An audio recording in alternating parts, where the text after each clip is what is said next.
naqadar buyuk shahar. Buni bu yerda tug'ilganlar juda yaxshi bilishadi. Bu yerda tug'ilmaganlar esa kelib ko'rishsa bilishadi.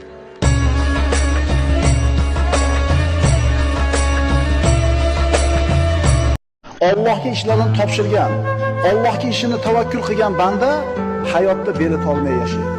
Hasbunalloh va ni'mal vakil. Bizga Allohning o'zi kifoya.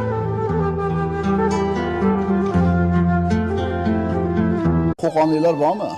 Qo'qonlar shunaqa mashinani kirasiga qilib yangi qilib qo'yadi, havas qiladigan odamlar bizni o'shlilar o'chirib turar edi 1 oy, 2 oy.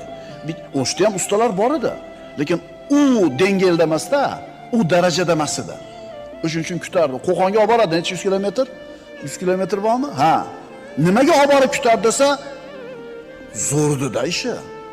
Musulmon odam narxi arzon bo'lmaydi.